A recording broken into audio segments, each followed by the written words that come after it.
In this episode, we are going to finally get this engine out and deal with the Mini's incontinence. But first, a quick update. In the last video, I went through servicing the supercharger, so obviously all of that is removed. I also had to remove the alternator, which if you've watched the last video, you'll know I've discovered a crack. The air conditioning pump is removed, ready for hoisting the engine out. As part of the supercharger kit, I got the crank position sensor O-ring, so I've already replaced that, and I've put the new one on the dipstick O-ring. I've gone through, removed, disconnected the exhaust manifold, fuel lines disconnected here, along with the vacuum pipe, and a bit of a result from today, I've finally dealt with these rusty bolts. On this one, I think it's taken me about 5 hours on its own. So I've got, if you have any bolts on your rocker cover that look anything like this, get them dealt with before they cause you a world of pain. On with getting this engine out. I know this video is meant to be the engine coming out, but I've had limited time today, so I've made use of that time and taken the exhaust off. It's all blowing around here. All of the hangers are completely shot, all the rubbers. This hanger had snapped, and so yeah, it needed replacing. But let's have a look at the replacement. So today's the big day. Engine leveler is on. The only thing holding this engine in now is this stabilizer and engine mount. I've disconnected the heat hoses down here, and the water inlet pipes are disconnected. The wiring loom is disconnected from the bodywork. Exhaust manifold is all done. So let's crack on, get the engine crane and get this thing out, and then we can start going through all of the gaskets.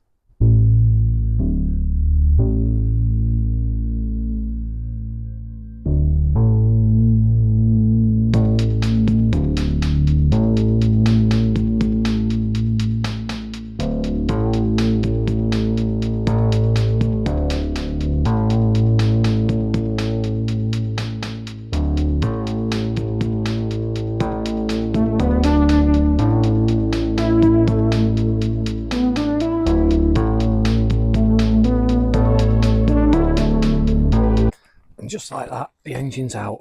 Hope you enjoyed the time lapse. You can start to see just how bad the grot is on the back of this engine.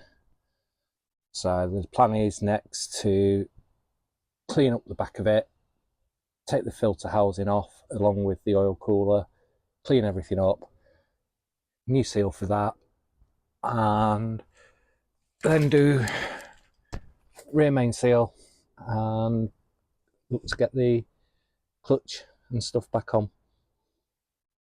So let's see how today goes. So after about 15 minutes or so, we're already looking a lot better, just with one pass on the wire brush with this Gunk Solvent Free Ultra. Still not as good as traditional Gunk, but one of the things I realised I hate with a passion these spring-loaded clips. But when I was taking off the heater hoses, I realised these just make life a lot easier. Make life an awful lot easier. So yeah, little top tip for these annoying spring-loaded clamps is a set of mole grips. See if I can get them in here. So set the mole grips, clamp, done. I've spent countless time fighting those. That has been a game changer. So just giving the oil filter housing and cooler a clean up, and I think that's safe to say ew. So I'll go and run the hose through it and clear it out a bit. All right, just before we put the new seals in, this is one of the old ones, and it has gone really, really stiff, which is exactly why we replaced them with these nice new seals. I've also managed to clean up the oil cooler, so we'll rest those in there. So we now have water actually flowing through this. No more, ooh, what's that, brother? And then this slots on. We'll get it right way around, that way. And then it's just the 4 bolts to tighten it up. Well, this Mini, in the gift that keeps on giving, I've got to take the oil filter cap off. It is so tight, it has snapped the socket. Maybe I should have started with this bit first. It's off, but it took using a rattle gun to get it off. Jeez. I don't think it's been changed in a while though. So glad I'm doing it now. Right. One of the things I did notice on the new oil filter is it actually says top, which means it goes in this way round.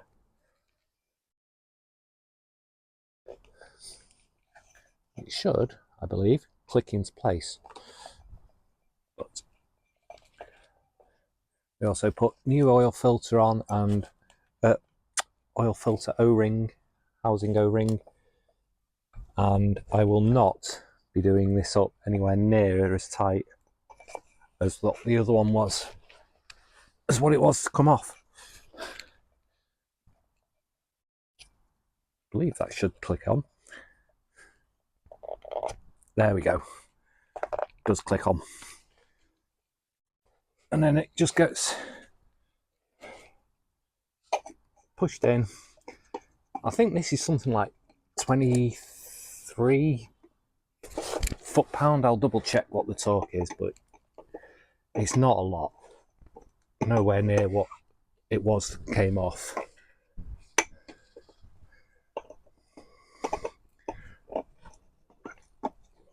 Although I've never known them to need this much pressure to go on.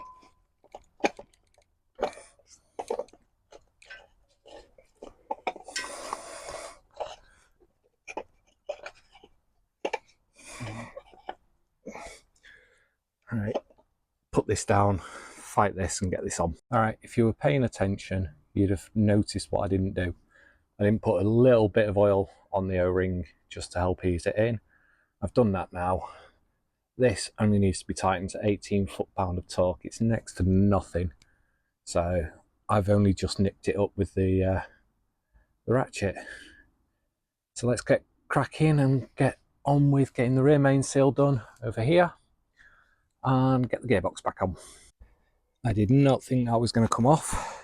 You can see it was on the verge of giving up completely. Ignore this bit, that's where I've levered it out. But there we have, brand new Febi Bilstein rear main seal.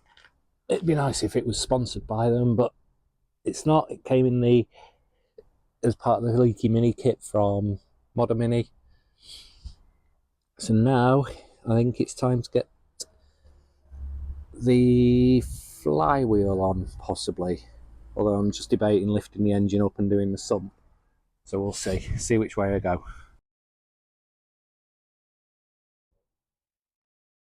I know I said I was going to get the flywheel on, but when I was looking at it, I suddenly realised there are 2 flywheel bolt holes in the, clutch gearbox holes in the sump. So I figured I'd do this now and then do all the clutch, gearbox, etc. In the last clip, I'd just taken the sump off, drained it, and I had a horrible feeling I'd found the forbidden glitter. Luckily, I don't know if BMW cast this on April 1st, and this is their form of an April Fool's joke, but this is not actually forbidden glitter. Thankfully, it is just casting, and it's even visible underneath as well. So now I'm recovered from my heart attack after that, and I've had a cry. We can carry on. Now, if you saw the end of one of the early videos, you'll have seen I got stuck, and it was all trying to access the bolt that was attached to this bracket, holding the gearbox on. Could not get onto it. Well, part of why I wanted to take the engine out is to understand how to do this, and it's actually really simple to remove the bracket. You pull the tab back, which is on the Octopus, and then it'll just pop off, so that can go on separately to the Octopus and not have to fight. Well, it's dark, but it's back in. What a long day. But yeah, gearbox is on, engine's mounted up. So tomorrow we'll begin with throwing things like the subframe on and everything else. Supercharger, alternator, got a new one of those. Aircon pump can go back on, and reconnect the last few bits of wiring, which are here. And yeah, I think today has been a success, and let's see what tomorrow brings. Yes, I'm grotty. No, I don't care. That's been a long job, and thank you for watching this episode. If you please like, subscribe, share, comment, any tips, tricks, I'm more than willing to hear. Thank you, and stay tuned for the next one.